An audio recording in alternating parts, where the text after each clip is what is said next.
नेपाळच्या डोंगराळ प्रदेशातून आलेला लक्ष्मण थापा नावाचा एक वॉचमॅन पुण्यातल्या एका जुन्या मिलच्या जागी बांधलेल्या गोदामात रात्रपाळी करत असे। तो उंच मजबूत शरीराचा पण प्रामाणिक व साधा स्वभावाचा माणूस होता। त्याला शहरात फारसं कोणी ओळखत नसे। फक्त गार्डच्या केबिनमध्ये झोपून सकाळी चहा घेऊन दिवस उजाडायच्या आधीच ड्युटी संपवणं एवढंच त्याचं आयुष्य होतं। पण त्या एका रात्रीला जे घडलं त्यानं त्याचं आयुष्य कायमचं बदललं। ती थंडीची रात्र होती, डिसेंबरचा शेवट। गोदामाभोवती प्रचंड शांतता। दूरवर एखादं कुत्रं ओरडायचं, कधी झाडांच्या पानांचा सळसळ असा आवाज यायचा। लक्ष्मण नेहमीप्रमाणे टॉर्च घेऊन फेरी मारायला बाहेर पडला। गोदामाच्या मागच्या भागात एक जुनं पिंपळाचं झाड होतं। स्थानिक लोक सांगायचे की इथे आधी स्मशान होतं, पण लक्ष्मण मात्र तसं काही मानत नसे। तो नेपाळी सैनिकाचा एक निडर मुलगा होता। त्याला वाटायचं भूत वगैरे काही नसतं, हे सगळं माणसांच्या डोक्यातलं असतं। पण त्या रात्रीपासून त्याचं मत बदललं। तर झालं काय असं, जवळपास 11:30 वाजता लक्ष्मण मागच्या गेटाजवळ गेला। थंड वाऱ्यात त्याच्या कानात कुजबुजल्यासारखं वाटलं। लक्ष्मण, ओ लक्ष्मण। तो जरा दचकला। त्याने सर्वत्र टॉर्च फिरवला। आजूबाजूला कुणीही नव्हतं, फक्त पिंपळाच्या झाडाची सावली जमिनीवर सर्वत्र थरथरत होती। फक्त पिंपळाच्या झाडाची सावली जमिनीवर थरथरत होती। तो स्वतःशीच हसत म्हणाला, अरे गाढवा, झोपेतले बाद झाले तुला। आई सांगायची ना, झाडाखाली उभं राहिलं की आवाज दुप्पट ऐकू येतो। तो परत गेट बंद करून पुढे निघाला, पण मनात एक लहानसा काटा टोचल्यासारखं झालं होतं। आता बरोबर 12 वाजले। लक्ष्मणने गार्ड रूममध्ये येऊन चहा केला आणि परत टॉर्च घेऊन फेरी मारायला निघाला। गोदामाच्या भिंतीच्या पलीकडे कोणीतरी चालतंय असा आवाज येऊ लागला। तो झपाट्याने तिकडे गेला। भिंतीच्या दुसऱ्या बाजूला पाहिलं तर तिथे कुणीही नव्हतं। माती ओली होती, पण पावलांचे ठसेही नव्हते। त्याला आता बेचैनी वाटायला लागली। जवळपास 12:30 वाजता तो पिंपळाजवळून गेला। टॉर्चची रोषणाई जमिनीवर पडली आणि त्याला एक सावली दिसली। सावली एका लहान मुलाची होती। हातात काहीतरी खेळणं घेऊन ते उभं होतं। त्याने टॉर्च वर केला, पण तिथे कुणीही नव्हतं। टॉर्च खाली गेला तर सावली परत दिसत होती। त्याच्या अंगावर शहारे आले। त्याने लगेच हनुमान चालीसा म्हणत तिथून पळ काढला। रात्री 1 वाजता गोदामाच्या आतील दरवाजावर अचानक ठकठक झाली। लक्ष्मण जरा घाबरला। कोणी कामगार तर शिल्लक राहिला नाही ना, म्हणून तो धावतच आत गेला। दार उघडताच थंड वाऱ्याचा झोत आतमध्ये शिरला, पण तिथे कुणीही नव्हतं। दार बंद करून तो परत बाहेर आला तर त्याच्या मागे एखादं मूल हसतंय असा आवाज त्याला येऊ लागला।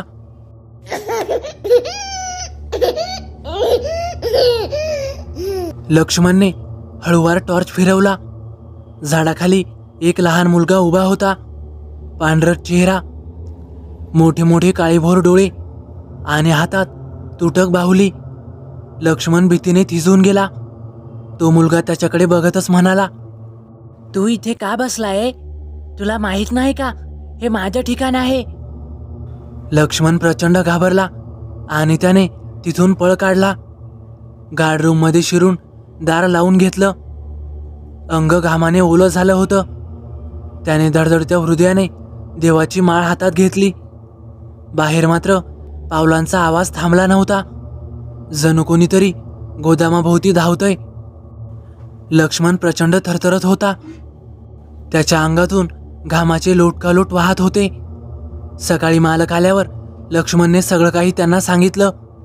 मालक थोडा हसला आणि म्हणाला, हा गोदाम आधी मिल होता। इथे कामगारांची वस्ती होती। एकदा आगीत एका बाईचा आणि तिच्या लहान मुलाचा मृत्यू झाला।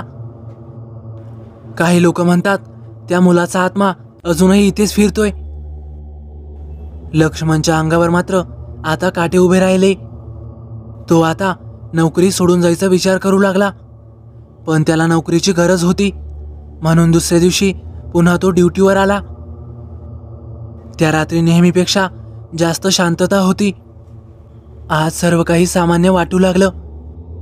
पण बरोबर 12 वाजता त्याला गेटजवळ एखादं लहान मूल खेळतंय असं स्पष्ट ऐकू आलं. तो जवळ गेला तर खरंच बाहुली जमिनीवर पडलेली होती, पण तो लहान मुलगा दिसत नव्हता. रात्री जवळपास 2 वाजता तो पुन्हा पिंपळाजवळ गेला. तिथे तेच मूल उभं होतं. यावेळी त्याचे डोळे रक्तबंबाळ झालेले. तो मोठमोठ्याने हसतच म्हणाला, तू माझं खेळणं घेतलंस का? दे परत, नाहीतर तुला पण इथेच राहावं लागेल माझ्या जोडीला. लक्ष्मण किंचाळला आणि तो जीवाच्या आकांताने पळायला लागला. पण पायात काहीतरी घट्ट पकडल्यासारखं वाटलं आणि तो धडधडत खाली कोसळला. डोळे मिटायच्या आत त्याला असं जाणवलं, कोणीतरी थंड हातांनी त्याची मान पकडली आहे. तो जीवाच्या आकांताने देवाचा धावा करीत होता. अचानक टॉर्च जमिनीवर पडून लागला. त्या प्रकाशात त्या मुलाचा विक्राळ, भयानक आणि भेसूर चेहरा दिसला. पण टॉर्चच्या प्रकाशातच तो सावकाश फिरून गेला, जणू काही धुक्यात मिसळल्यासारखा. लक्ष्मणची शुद्ध हरपली. सकाळ झाली.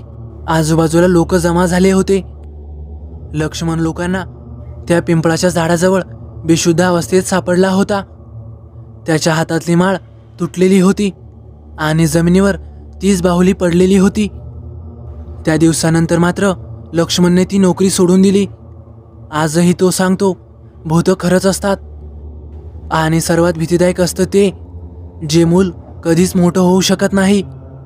त्याच्या अतृप्त इच्छा ते पूर्ण करायचा प्रयत्न करतं. कदाचित लक्ष्मणने ती नोकरी सोडली नसती तर त्याच्या जीवावर बेतलं असतं. तर मित्रांनो, कसा वाटला तुम्हाला अनुभव? आवडल्यास नक्की लाईक करा, कमेंट करायला विसरू नका. आणि हो, आपल्या चॅनलला आतापर्यंत सबस्क्राईब केलं नसेल तर नक्की सबस्क्राईब करा आणि बाजूला येणाऱ्या बेल आयकॉनलाही दाबा, जेणेकरून भविष्यात येणारे व्हिडिओज मी आपल्यापर्यंत पोहोचवू शकेन. तर चला भेटूया पुढच्या व्हिडिओत. धन्यवाद.